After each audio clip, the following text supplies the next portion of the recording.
In the middle of this Obamacare mess, liberal filmmaker Michael Moore making the case for a single-payer system, calling for universal quality health care, something many Democrats, including the president, have wanted all along. If I were starting a system from scratch, then I think that the idea of moving towards a single-payer system could very well make sense. It was a heavy lift to pass. I myself would have preferred single-payer or a public option. What we've done here with the Obamacare is a step in the right direction, but we're far from having something that's going to work for. So eventually, though, you think we'll work beyond the insurance system? Absolutely, yes. I'm all for a single-payer system. I happen to be a proponent of a single-payer universal health care plan. We cannot get to universal health care, which I believe is both a core democratic value and an imperative for our country. All right, you heard it. Town Hall's Guy Benson says this is why Obamacare was designed to fail. But Democrat political consultant Richard Goodstein says if Democrats wanted a single-payer system, they would have created one already. To you first, Guy. A single-payer system, and by that, somewhat similar to the UK or to Canada. You think this was the goal all along? Well, just listen to the words that you just played. One prominent Democrat after another explaining, in sort of just in black and white, this is what we want, a single-payer system eventually. Now, there are some conservatives who believe that Obamacare was designed to implode the way it currently is in order to usher in a single-payer era. Do you believe that? I don't think... Guy, do you believe that?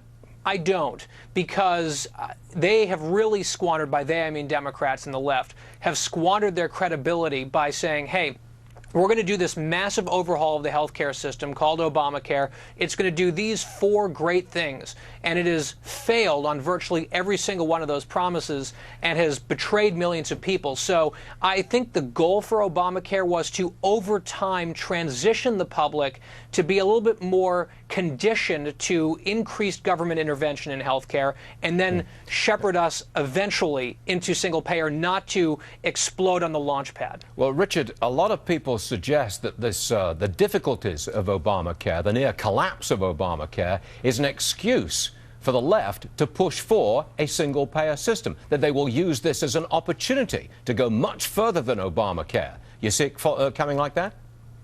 Well, your reference to a collapse of Obamacare.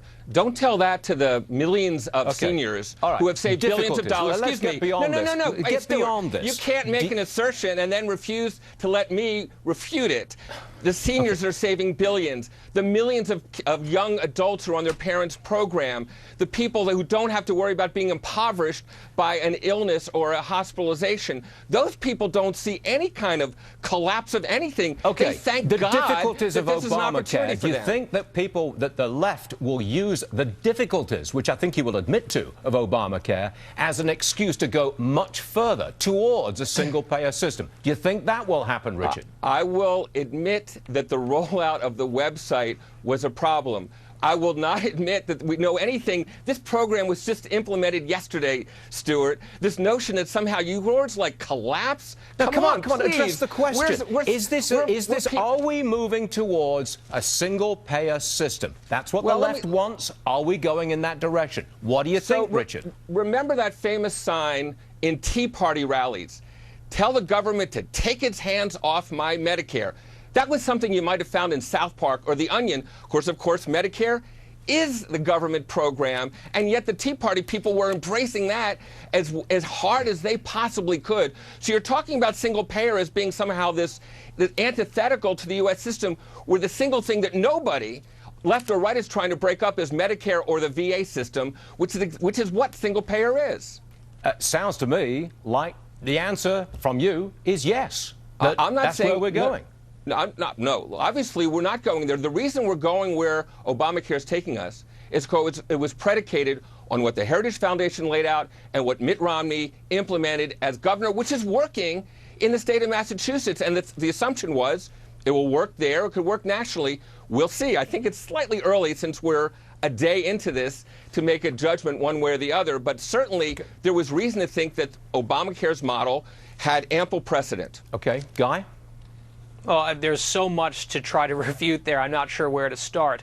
On the point of Obamacare, this isn't just about a botched rollout. This is about central promises. If you like your plan and your doctor, you can keep them. Lower premiums, decreased overall health care spending. None of those things are coming true. That's not something that just happened today and let's wait and see. That is what's being felt by millions of Americans already. If we want to get a sense of how this law is faring, fewer Americans are insured today than they were last year because of this law. That is a failure. So, I mean, that's Obamacare. It's a separate issue from the single-payer transition. I just think it's going to be difficult for lefties to come to the American people and say, never mind, just kidding. What we really need is to give the government even more control over our health care system. This being the same federal government that had $1 billion and, 3.5 years to build a functioning website and could not do so. But yes, by all means, let's give them more control over our health care. Guy, Richard, out of time. Thank you, gentlemen. We appreciate the debate. Thank you, Stuart. Thank you, Stuart.